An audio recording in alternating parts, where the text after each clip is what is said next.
Pembahasan di pagi hari ini kita akan membahas tentang kisah salah satu cucu Nabi Adam alaihi salatu wassalam yang hidup di 3 zaman kenabian.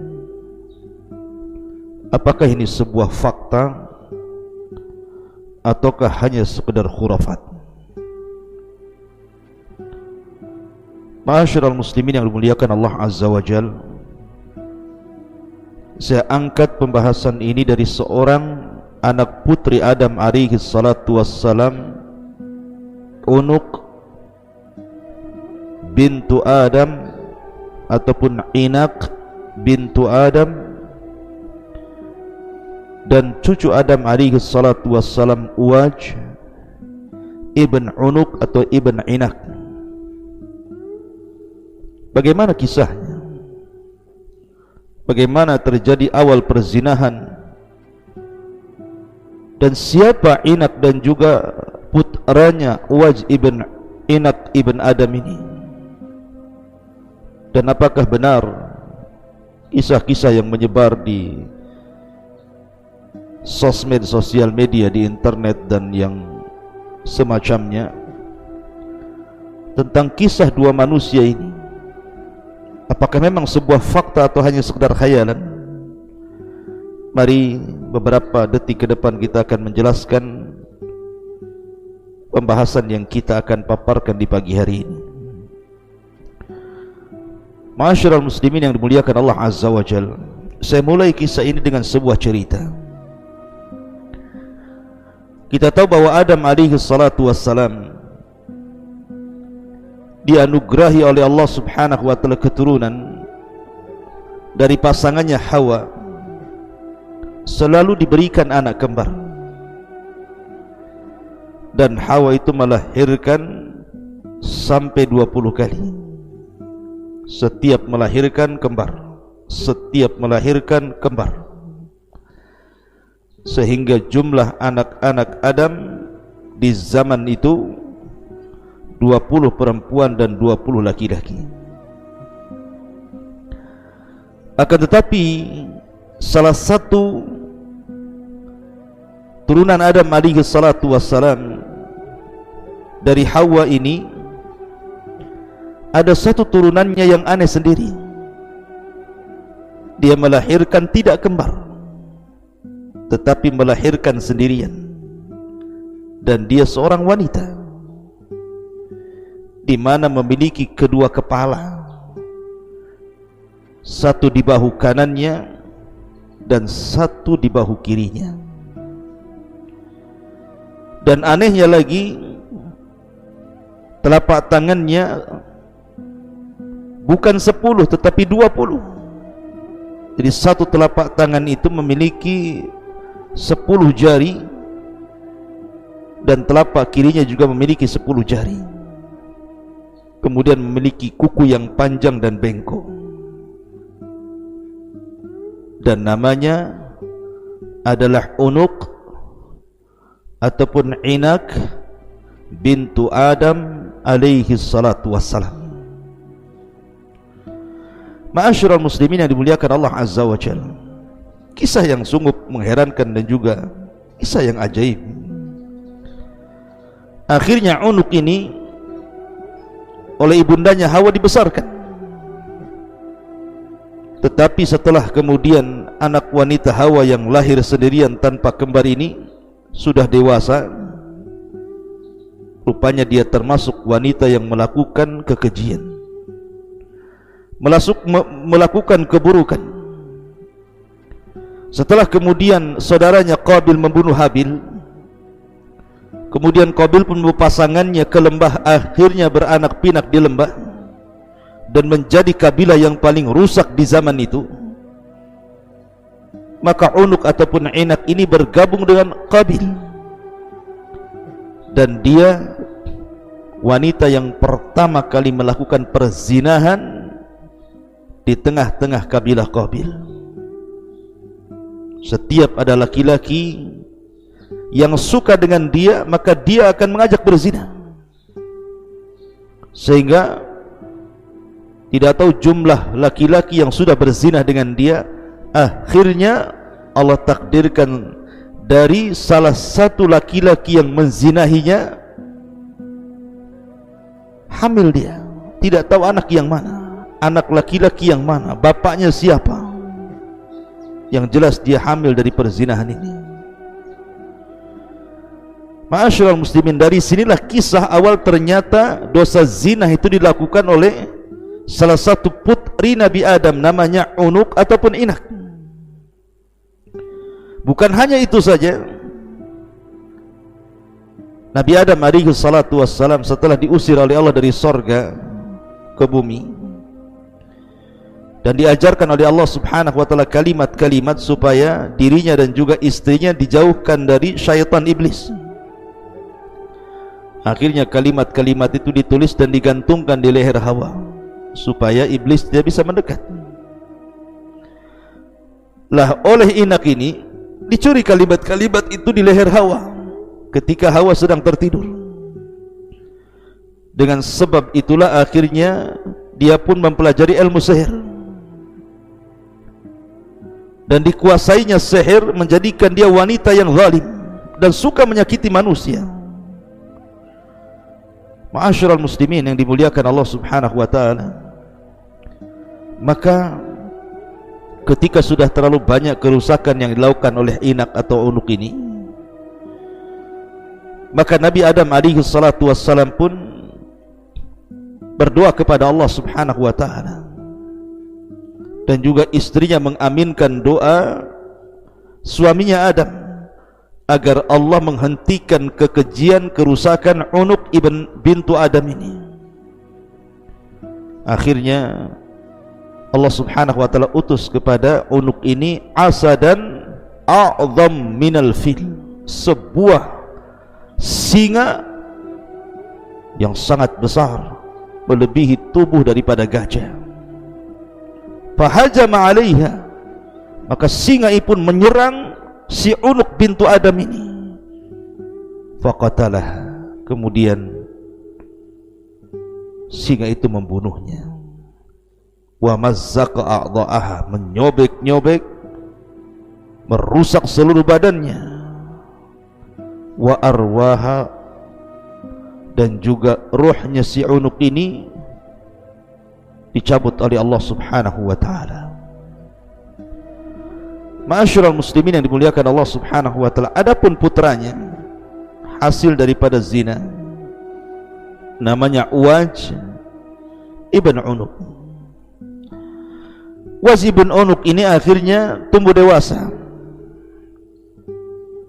tetapi memiliki keanehan tubuh yang melebihi Adam alaihi salatu wassalam, kakeknya. Adam ini tinggi badannya 60 hasta. Satu hasta itu setengah meter, berarti 60 hasta itu 30 meter, dan lebarnya hanya 7 hasta. Tapi Uwaj ini berbeda, melebihi kakeknya Adam. Panjangnya memiliki 23.000 hasta. Anda bisa bayangkan 23.000 hasta.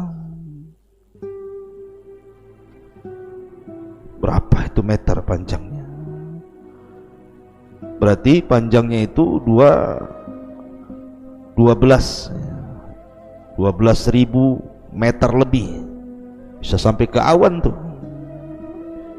Lebarnya 330 hasta, panjangnya 23.000 hasta, dan lebarnya 333 hasta, dan usianya 300 ataupun 3.600 tahun, dan hidup di 3 kurun kenabian, Adam, Nuh, sampai di zaman Musa alaihi salatu wassalam. Dan diberikan kekuatan, jadi dia kalau berburu ke laut, dia menangkap ikan dengan tangannya. Umpamanya ada ikan besar, ikan paus atau mungkin yang semacamnya, diambil dengan tangan kanannya, kemudian tinggal didekatkan dengan matahari, kemudian matang dimakan. saking besarnya raksasanya ini, makhluk ini, Uwaj ibn Unuk ini. Jadi ngambil ikan di laut, tinggal ngambil, kemudian diangkat ke matahari, kemudian dipanggang begitu saja, kemudian diamakan. Subhanallah. Dan apabila dia hendak minum, dia cari awan yang menampung air hujan, dia ambil air itu di awan itu, kemudian diminumnya, karena tinggi. Dan dia lebih jahat dibandingkan ibundanya Unuk. Dia membawa kerusakan dengan kekuatannya. Ma'asyiral muslimin yang dimuliakan Allah Subhanahu wa taala. Sehingga ketika Nabi Adam alaihi salatu wasallam sudah meninggal dunia, kemudian dia pun hidup di zaman Nabi Nuh alaihi salatu wasallam. Ketika terjadi tufan, banjir yang sangat besar, maka dia pun meminta kepada Nuh untuk naik di perahunya. Tapi Nuh mengatakan, alam u'mar bika ya la'in, bukankah sudah kuperintahkan kepadamu wahai orang yang terlaknat. Lah ketika itu air tufan tidak sampai menenggelamkan anak daripada inak atau cucu Nabi Adam ini, tetapi hanya sampai lututnya. Bayangkan saking tingginya, saking raksasanya, semua manusia tenggelam, semua gunung tenggelam. Jadi tufan itu hanya sampai lutut si Uwaj ibn Unuk ini. Akhirnya diselamatkan. Bahkan ada yang mengatakan bahwa ketika Nabi Nuh alaihi salatu wasallam hendak mengambil kayu untuk perahunya dan tidak sanggup diangkatnya, dia meminta kepada Uwaj ibn Unuk untuk mengangkatnya. Dan dia pun hidup sampai di zaman Nabi Musa. Ketika Nabi Musa alaihi salatu wassalam membebaskan Bani Israel sampai di Palestina, kemudian masuklah negeri Ariha. Lah Ariha ini tempat si Uwaj ibn Unuk ini tinggal di situ dan memimpin negeri itu. Ketika Musa mengutus pasukan ke negeri Ariha itu,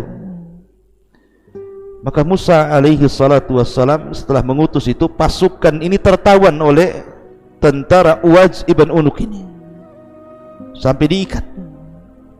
Ketika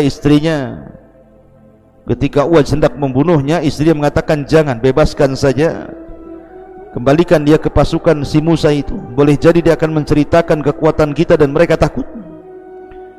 Akhirnya kemudian mereka menceritakan kepada Musa, dan Musa mengingatkan mereka agar jangan cerita kepada Bani Israel.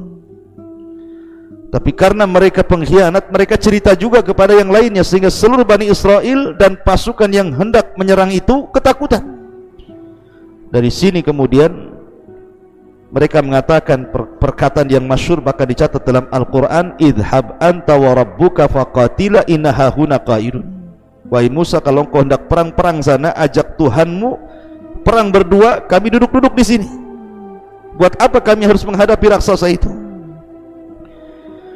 Maka akhirnya kemudian mereka pun ditimpa azab karena tidak mau perang, maka mereka pun akhirnya tidak bisa keluar dari negeri itu. Dan negeri itu disebut Ardutih, negeri linglung, sampai 40 tahun. Setelah 40 tahun lewat, maka kelinglungan itu pergi, sudah tidak linglung lagi. Maka Musa memimpin untuk menyerang kaum ini yang ada Uwaj ibn Unuk ini. Akhirnya kemudian tentaranya berhadapan dengan tentara Uwaj, karena Uwaj ini raksasa besar. Dia pun akhirnya mencari batu yang sangat besar, cukup untuk menimpakan kepada pasukan Musa. Tetapi Allah kirim burung yang sangat besar, ada yang mengatakan hudhud, kemudian dilemparnya oleh burung ini leher si Unuk ini, leher si Uwaj ibn Unuk ini. Akhirnya batu itu pun jatuh. Maka Nabi Musa alaihi salatu wassalam kemudian memukulkan dengan tongkatnya mata kaki daripada Uwaj ini, akhirnya tumbang. Kemudian dengan tongkat inilah Nabi Musa alaihi salatu wassalam membunuh Uwaj ibn Unuk bintu Adam alaihi salatu wassalam. Ma'asyiral muslimin, begitulah kisahnya. Kisahnya cukup aneh. Mungkin di antara kita baru mendengarnya. Namun apakah kisah ini sebuah fakta ataukah khurafat? Kalau seandainya ini sebuah khurafat, kenapa pula kemudian para ahli tafsir sebagian mereka menyebutkan kisah-kisah yang berkenaan dengan Uwaj ibn Unuk ini? Sebut saja para ahli tafsir yang menyebutkannya. Di antara mereka adalah Al-Imam At-Tabari, Al-Imam Al-Qurtubi, menyebutkan tentang kisah Uwaj ibn Unuk ini. Ma'asyiral muslimin yang dimuliakan Allah Azza wa Jalla, tapi kalau memang ini sebuah fakta, dan yang lainnya selain mereka ya, bahkan bukan hanya Imam At-Tabari dan Al-Qurtubi saja, tetapi juga banyak para ulama menukilkan kisah ini, seperti kisah yang dikeluarkan oleh beberapa ahli tafsir, menukilkan perkataan Abdullah bin Umar dan juga menukilkan perkataan Abdullah ibn Abbas radhiyallahu anhum, kemudian menyebutkan kisah tentang Uwaj ibn Unuk ini. Tapi kalau ini memang sebuah khurafat, memang kisahnya terkenal menyelisihi nas-nas Al-Quran dan Sunnah. Kalau fakta, kenapa menyelisihi? Ya, menyelisih Al-Quran dan Sunnah. Kalau khurafat, kenapa pula dicatat oleh ahli tafsir?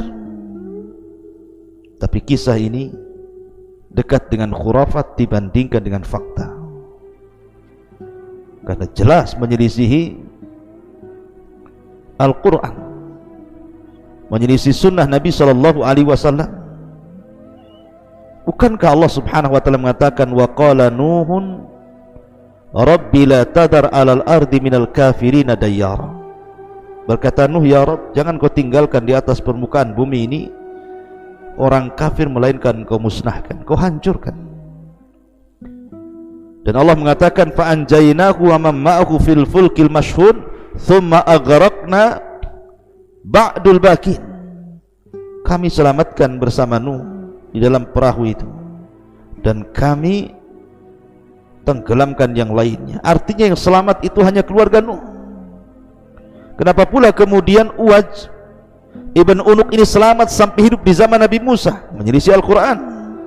Bukankah dia termasuk orang kafir dan tidak beriman, dan Allah mengatakan la tadar alal ardi minal kafirina dayyar. Tidak ada orang kafir yang selamat. Kenapa pula dia selamat? Menyelisih Quran dan menyelisih Nabi, ketika Nabi SAW menjelaskan tentang tinggi Nabi Adam itu sittuna dira'an, 60 hasta. Thumma lam yazalil khalqu yanqusu hatta al-an. Kemudian setelah Adam ini manusia akan berkurang ketinggiannya sampai pendek dan sampai seperti kita, mulai dari postur sampai usia semakin pendek. Kenapa pula kemudian Uwaj lebih tinggi dibandingkan Adam? Bahkan yang lebih mengherankan, tingginya hampir sampai selangit, ya, sampai dikisahkan tadi tingginya itu sampai 23.000 dhira hasta, dan lebarnya 333 hasta, dan usianya panjang sekali sampai 300 ataupun 3.600 tahun, sampai hidup di kurun 3 nabi, mulai Adam, Nuh sampai Musa, mustahil. Ya. Makanya Al-Imam Al-Zahabi rahimahullahu ta'ala, beliau mengomentari tentang riwayat-riwayat soal Uwaj ibn Unuk dan juga Unuk ini. Apa kata Imam Al-Zahabi dalam kitabnya Al-Mizan? Qisasun laisa yu'tamadu alaihi tarakahu ghairu wahid. Kisah ini tidak ada pegangan sama sekali, bahkan banyak ulama yang meninggalkannya. Imam Ahmad mengatakan, kana yakdzib ala Wahb bin Munabbah Orang yang menceritakan kisah ini telah berdusta atas nama Wahab ibn Munabbih. Imam Bukhari mengatakan zahibul hadis, hadisnya tidak jelas. Ibnu Hibban mengatakan yada'ul hadis ala abihi wa ala ghairihi. Yang meriwayatkan hadis ini telah memalsukan hadis Nabi SAW terhadap bapaknya dan yang lain. Al-Hafidh Ibnu Hajar dalam kitab Al-Lisan naqala Ibnu Abi Hatim an Ismail ibn Abdul Karim qala mata Idris wa Abdul Mun'im radhi'. Ada yang mengatakan bahwa yang karena yang menceritakanlah Abdul Mun'im ini, dia mengatakan dari Idris sudah mati, sementara Abdul Mun'im masih menyusi bagaimana dia bisa mendapat kisah dari Idris. Ini terputus sanadnya. Kemudian Ibnu Ma'in mengatakan kadzabul khabis, yang meriwayatkan hadis ini seorang pendusta yang buruk. Al-Falas mengatakan matruk. Abu Zur'ah mengatakan wahil hadis, hadisnya sangat lemah sekali. Al-Hakim mengatakan zahibul hadis. Kemudian juga Ibnul Madini dan Nasai mengatakan laisa bithiqatin, orang yang meriwayatkan tidak terpercaya. Dan banyak lagi para ulama yang mengatakan bahwa riwayat-riwayat soal wajiban unuk ini riwayat yang tidak benar. Bahkan Imam Ibnul Qayyim mengatakan wa minal umur allati yu'rab biha kaunul hadithi maudu'an an yakunal hadithu mimma taqumus syawahidus sahihatu ala butlanihi ka hadisi Waj ibn Unuk at-Tawil alladhi qasada wadi'uhu ta'na fi akhbaril anbiya. Kata Imam Ibnul Qayyim, termasuk perkara-perkara yang dikenal tentang keberadaan hadis itu palsu, seperti hadis yang tidak bisa tegak syawahid yang sahih atas kebatilannya, seperti hadis Waj ibn Unuk yang sangat panjang, yang dimaksudkan oleh pembuatnya, pemalsunya adalah mencela kabar para nabi. Mustahil. Dari mana mendengar kabar para nabi? Contohnya tinggi badannya dan lebar badannya. Ini mencela para nabi. Kemudian juga mencela Al-Quran, yang Allah mengatakan wa ja'alna dzurriyyatahu humul baqin, yang selamat itu adalah dari keturunan Nuh, yang tersisa keluarganya dari keluarganya. Sementara Waj ini bukan keluarga Nuh, dia anak daripada Unuk putri Adam alaihi salatu wassalam. Dan banyak lagi keanehan-keanehan kisah ini, walaupun oleh sebagian ahli tafsir dicantumkan, tapi ini bagian daripada kisah Israiliyah. Oleh karena itulah tidak pantas kemudian seorang muslim menyandarkan kisah ini kecuali dijelaskan tentang kedudukannya. Saya hanya ingin menjelaskan kisah Waj ibn Unuk ini. Dikhawatirkan di antara anda membaca medsos, kemudian diceritakan kepada orang tanpa mengetahui kisah ini benar, sahih ataukah tidak. Wallahu a'lam bishawab. Mudah-mudahan ada manfaat dan menjadi pengetahuan kita semua. Subhanakallahumma bihamdika asyhadu an la ilaha illa anta astaghfiruka wa atubu ilaik. Allahu ta'ala. Assalamualaikum warahmatullahi wabarakatuh.